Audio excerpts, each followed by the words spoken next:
L'heure des mots vous est offerte par AJF Consulting. Alain Patrick Fouda, le mot du jour. Le mot du jour, c'est le mot « viens, on reste ». Viens, on reste. Expression camerounaise pour parler de concubinage. C'est bien cela. C'est bien ça, c'est une pratique qui porte bien son nom, lequel nom s'est fait une somptueuse réputation nationale qui a traversé les années sans être dévitalisée. Viens, on reste, c'est un mot masculin descriptif à souhait qui dresse le tableau d'un couple où l'homme, le mâle dominant, consomme de fait une union dont il n'a délibérément pas finalisé le processus de formalisation. En peu de mots, viens, on reste signifie cohabitation sans mariage, union libre ou concubinage. Je suis tombé par hasard sur le site du service public français et j'ai lu un paragraphe qui a le don de se rapprocher des réalités de chez nous. Je le partage avec vous. Le concubinage ne crée pas d'obligation entre vous. Vous ne devez, au regard de la loi, ni fidélité, ni secours, ni assistance à votre concubin.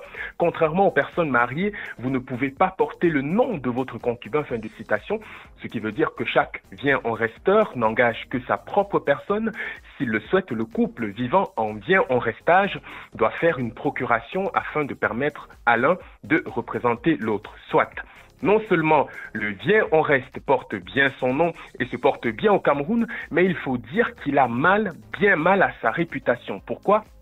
Eh bien, parce que dans cette affaire, il y a un perdant ou alors une perdante, c'est la femme. Elle est perdante parce que le mot se dit au masculin, comme par hasard, ce qui n'est pas rien quand on y est sensible. Ensuite, parce qu'il se dit, et là je suis dans le discours social, que le vient en reste n'est pas une garantie pour les femmes. Il se dit encore que le VOR, vient en reste, c'est une technique d'esclavagisation sexuelle des femmes, technique qui n'a pour seul génie que la promesse de mariage, cet appât malicieux et non moins délicieux que les hommes servent sur un plateau à leurs victimes ou, si vous préférez, à leur proie.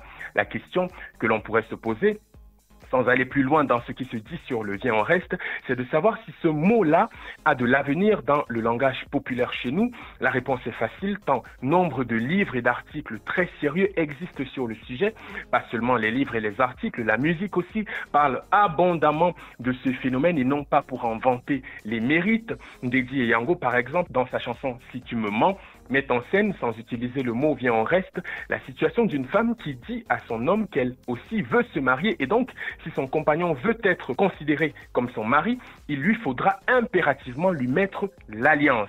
Un bel atterrissage social auquel devraient penser plusieurs d'entre nous.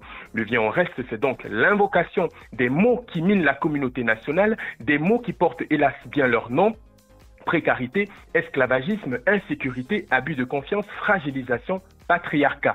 Si dans le néologisme vient en restage, il y a le mot stage, eh bien ceci pourrait sous-entendre que le vient en reste coche toutes les cases pour être considéré comme un délit. Mais c'est un délit que tolèrent même celles qui en sont victimes, comme quoi la vie est un choix et parfois entre l'écorce et l'arbre, il ne faut pas mettre le doigt. À demain pour un autre numéro de l'heure des mots sur ABK Radio. À demain, mon cher Alain Patrick Fouda. L'heure des mots vous est offerte par AJF Consulting.